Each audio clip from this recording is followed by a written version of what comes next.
जय हिंद दोस्तों। आज का जो हमारा विषय है वो है भारत इंडिया, यानी हमारे देश में कितने राज्य हैं और कितने केंद्र शासित प्रदेश हैं। जब हमारे ग्रामीण पृष्ठभूमि के विद्यार्थी अपने देश के सभी राज्यों और केंद्र शासित प्रदेशों को जानेंगे तो उनके व्यक्तित्व का बेहतर निर्माण होगा, विश्वास कायम होगा, विश्वास पैदा होगा। देखो, आज की जो शिक्षा पद्धति है वो रटाने पर आधारित हो चुकी है। उसकी समाप्ति के लिए एकमात्र माध्यम यह है कि हम शिक्षा को जीवन से जोड़कर दिखाएं, यानी चीजें रटाएं नहीं, क्योंकि रटना माइंड को कुंद करता है, नई संभावनाओं को समाप्त कर देता है। ऐसे में हमारी कोशिश है कि हम अपने देश के सभी राज्यों को और उसके केंद्र शासित प्रदेशों को जानें और समझें, ताकि जो हमारे बाकी विषय हैं वो भी मजबूत हो सके। ये किसी भी विषय की बुनियाद है, यानी जितने भी सोशल विषय हैं उनकी ये बुनियाद है। यानी जब हमें भारत की समझ होगी तो हम भारत की राजनीति को भी आसानी से समझ सकेंगे, भारत के समाज को भी, भारत की इकोनॉमी को भी, यानी भारत की अर्थव्यवस्था को भी। आज का जो हमारा टॉपिक है वो सिर्फ इतना सा है कि हम भारत के सभी राज्यों को समझें और भारत के सभी केंद्र शासित प्रदेशों को समझें। हमारे देश में 28 राज्य हैं और 8 केंद्र शासित प्रदेश हैं। सबसे पहले हम कोशिश करेंगे कि हम 28 राज्यों का अध्ययन करें, यानी 28 राज्यों को जानें और समझें। उसके बाद हम 8 केंद्र शासित प्रदेशों को जानेंगे। सबसे पहले यह है कि हम 28 राज्यों का जब अध्ययन करें, देखो, करने को तो बहुत सारे माध्यम हैं कि आप अभ्यास के माध्यम से चाहे क्लॉकवाइज चीज़ें रट सकते हो, यानी समझ सकते हैं, या फिर सबसे पहले हम पूर्वोत्तर भारत को समझें, फिर पूर्वी भारत को समझें, फिर पश्चिमी भारत को, फिर उत्तर को, फिर साउथ को। एक तरीका यह भी हो सकता है। और जब चीज़ें विकसित हो जाएगी आप कहीं से भी शुरुआत कर सकते हैं, क्योंकि ये हमारी जो वीडियो है अभी ग्रामीण अंचल की उन विद्यार्थियों के लिए है जिनकी नींव मजबूत हो सके, आगे इससे विषय जितने भी जुड़े हुए हैं वो आसानी से तैयार हो सके, हम भारत के मैप को बनाने वाले बने, समझ विकसित हो, हमारी प्रत्येक राज्य के बारे में हमारी जिज्ञासा पैदा हो। और यही किसी भी विषय की समझ हो सकती है, समझ होती है। ऐसे में आज हम जानने की कोशिश करेंगे कि सबसे पहले हम जब 28 राज्यों का अध्ययन कर रहे हैं तो ये है हमारा पूर्वोत्तर भारत, यानी इसको हम सेवन सिस्टर भी कहते हैं। तो सबसे पहले हम यही जान लें। देखो, सबसे पहले इसमें असम एक राज्य है, असम के बाद अरुणाचल प्रदेश है, अरुणाचल के बाद जब आप नीचे देखेंगे तो यह है नागालैंड, नागालैंड के बाद जो है मणिपुर, जो आजकल विषय बहुत सुर्खियों में है, उसके बाद मिजोरम, और मिजोरम के बाद जो है हमारा यह है त्रिपुरा, और त्रिपुरा के बाद यह है मेघालय। यानी जब हमारे ये 7 राज्य हमारे कंप्लीट होंगे, उसके बाद अब हम आएंगे पूर्वोत्तर भारत के बाद जो है पूर्वी भारत में। देखो, पूर्वी भारत में वैसे तो सिक्किम को पूर्वोत्तर भारत के साथ ही देखा जाता है, लेकिन ये हम समझने की दृष्टि से पूर्वी भारत में हम सिक्किम को भी शामिल कर रहे हैं। यानी सबसे पहला जो है वो सिक्किम, सिक्किम के बाद पश्चिमी बंगाल, पश्चिमी बंगाल के बाद बिहार, बिहार के बाद झारखंड, मैप पे भी नज़र रखें इनके, और उड़ीसा। यानी 5 राज्य हमारे ये कंप्लीट हो चुके हैं। सिक्किम, सिक्किम के बाद पश्चिमी बंगाल, पश्चिमी बंगाल के बाद बिहार, बिहार के बाद झारखंड, झारखंड के बाद उड़ीसा। तो 5 राज्य हमारे ये हुए, 7 राज्य हमारे ये थे, यानी कि हमारे 12 राज्य कंप्लीट हो चुके हैं। देखो, जानने को तो हम पश्चिमी भारत भी समझ सकते हैं, लेकिन उसके पूर्वी भारत के बाद जो है हम कोशिश करें कि हम साउथ इंडिया के 5 राज्यों को जानें। देखो, इसमें है आंध्र प्रदेश, आंध्र प्रदेश से ही निकलकर बना था तेलंगाना, तेलंगाना जाने, यानी 2 राज्य हमारे ये कंप्लीट हो चुके। तमिलनाडु, और तमिलनाडु के बाद केरल, और केरल के बाद कर्नाटक। 5 राज्य हुए हमारे ये, यानी 7 राज्य हमारे ये थे, 5 राज्य पूर्वी भारत में थे, 5 राज्य हमारे साउथ इंडिया में है यानी दक्षिण भारत में। अब तक हमारे 17 राज्य कंप्लीट हो चुके हैं। देखो गोवा है, गोवा की सीमा कर्नाटक से भी लगती है और महाराष्ट्र से भी लगती है, लेकिन अभी हम इसे पश्चिमी भारत में पढ़ने की कोशिश कर रहे हैं। तो गोवा, गोवा के बाद महाराष्ट्र, महाराष्ट्र के बाद गुजरात और गुजरात के बाद राजस्थान।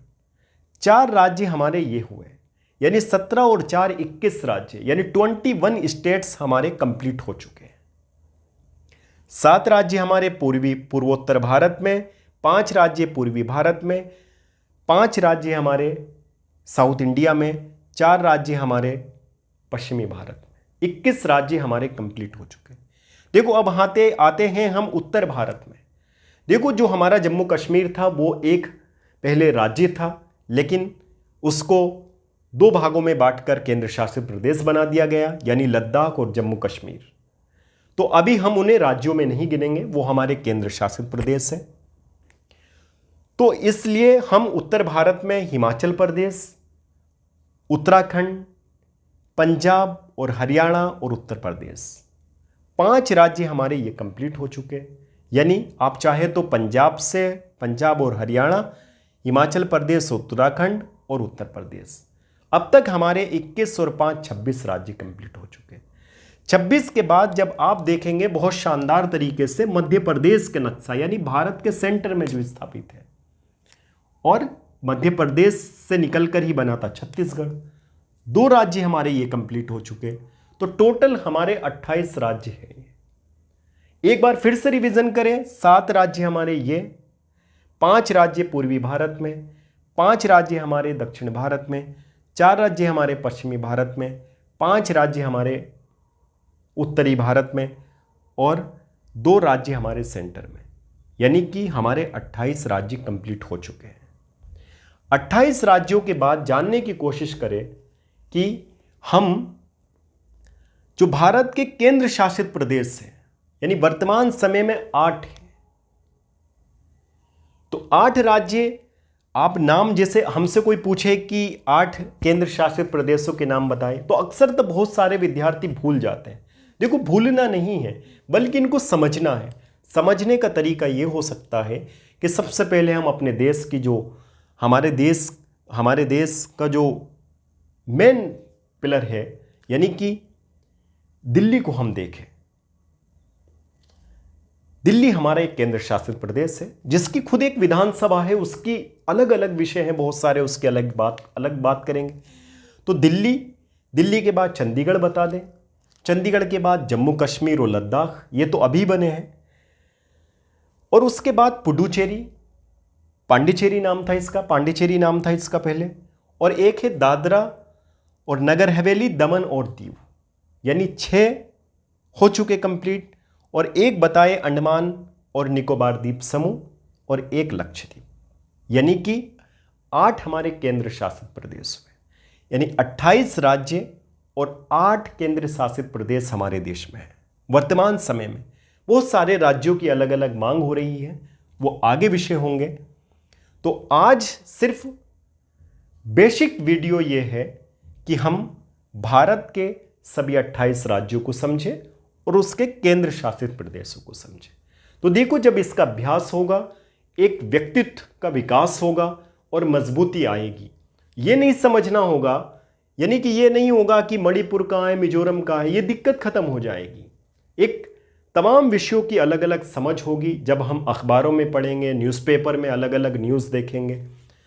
तो इसलिए आज कोशिश कर रहे हैं कि हम 28 राज्यों को समझें और उसके 8 केंद्र शासित प्रदेशों को। एक बार फिर से रिवीजन कर लेते हैं। देखो, 7 राज्य जो हमारे पूर्वोत्तर भारत में हैं, उनका नाम है असम, अरुणाचल प्रदेश, नागालैंड, मणिपुर, मिजोरम, त्रिपुरा और मेघालय। ये 7 स्टेट हमारे कंप्लीट हो चुके। उसके बाद जो है 5 राज्य हम फिर पूर्वी भारत में, यानी कि पूर्वी भारत में देखेंगे। सिक्किम के बाद पश्चिमी बंगाल, पश्चिमी बंगाल के बाद बिहार, बिहार के बाद झारखंड, झारखंड के बाद जो है हम देखेंगे झारखंड के बाद उड़ीसा, यानी 5 राज्य हमारे ये कंप्लीट हो चुके। अब आते हैं हम साउथ इंडिया में। साउथ इंडिया में आंध्र प्रदेश जानेंगे, आंध्र प्रदेश से ही निकला तेलंगाना, और तेलंगाना के बाद जो है हम देखेंगे तमिलनाडु, तमिलनाडु के बाद केरल, केरल के बाद कर्नाटक। तो 5 राज्य हमारे ये हुए। अब तक 17 राज्य हमारे कंप्लीट हो चुके। 4 राज्य हमारे पश्चिमी भारत में हैं, गोवा है, महाराष्ट्र है, गुजरात है, राजस्थान है। 21 राज्य हमारे ये कंप्लीट हो चुके। अब हम आते हैं उत्तर भारत में। उत्तर भारत में हिमाचल प्रदेश, पंजाब, हरियाणा, उत्तर प्रदेश और उत्तराखंड, यानी उत्तराखंड उत्तर प्रदेश से निकला था। तो इस तरह से 5 हमारे ये हुए। 26 राज्य हमारे कंप्लीट हो चुके। उसके बाद सेंट्रल भारत में आते हैं, उसमें मध्य प्रदेश है और छत्तीसगढ़ है। 28 के 28 राज्य हमारे कंप्लीट हो चुके हैं। उसके बाद आता है केंद्र शासित प्रदेश, जिसने संघ राज्य क्षेत्र भी कहते हैं।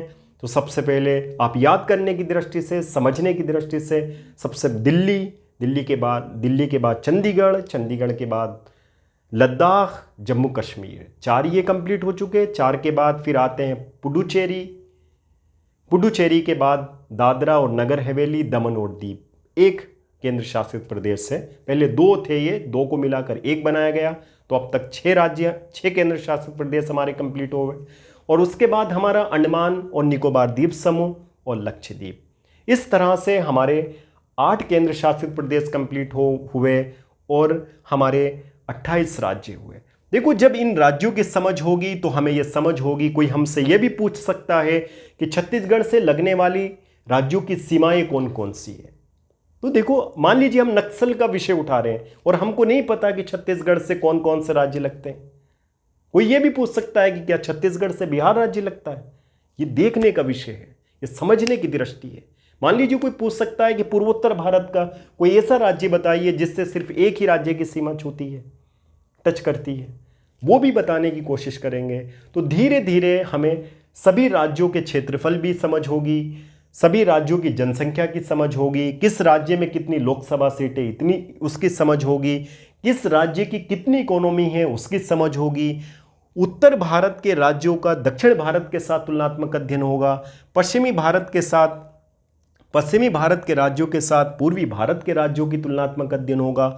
ये जो हमारा पूर्वोत्तर भारत है, इसके राज्यों की तुलना जो है बाकी अदर राज्यों से की जाएगी। तो ये तब कंप्लीट होगा जब हमें इस विषय पर बहुत शानदार समझ होगी। कोई भी हमसे पूछे, चाहे एग्ज़ाम में आए, चाहे हम सामान्य जीवन की दिनचर्या में हो, हम भारत को समझे, इतने करीब से समझे जैसे हम अपने गांव को समझते हैं, अपने मोहल्ले को समझते हैं, अपने ज़िले को समझते हैं, और ये विषय पर मजबूत होगी पकड़, तो तमाम विषयों की जो है गहराई से अध्ययन होगा। आज सिर्फ इतना ही है।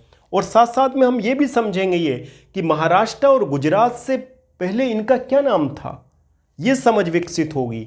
हमें यह भी समझ होगी कि छत्तीसगढ़, झारखंड और उत्तर प्रदेश में कौन सा राज्य पहले बना, इन तीनों राज्यों से पहले बनने वाला राज्य कौन सा था, 1975 के बाद भारत में कौन से राज्य बने, 87 में बनने वाले 3 राज्य कौन से थे, 87 में। तो ये तमाम विषयों की समझ होगी। जब राज्य पुनर्गठन आयोग बना फजल अली की अध्यक्षता में, उस समय कितने राज्य बने, कितने केंद्र शासित प्रदेश बने, इन सब की जब समझ होगी तो एक बेहतर भारत का निर्माण होगा। हमें जब हम अपने वर्तमान की समझ होगी तो हम अपने मध्यकाल को समझ सकते हैं, अपने प्राचीन काल को समझ सकते हैं, ब्रिटिश काल में कितने राज्य थे उसकी समझ होगी, आज़ादी के समय हमारे देश में कितने राज्य बने, आज़ादी के समय हमें कितने राज्य मिले, इसकी समझ होगी। तो तमाम विषयों की जब समझ होगी तो हमारे व्यक्तित्व का निर्माण मजबूत होगा, और जो हमारे समाज में रटंध पद्धति, शिक्षा की पद्धति जो है वो अपनी पैर पसार रही है, वो समाप्त होगी, और हमारा समाज, हमारे विद्यार्थी आपस में संवाद के माध्यम से, नए सृजन के माध्यम से अपने आप को मजबूत कर सकेंगे, और यही भारत को निर्माण की, भारत को सशक्त करने की दिशा में आगे कदम होगा। इन्हीं बातों के साथ अगली वीडियो में मिलते हैं। जय हिंद।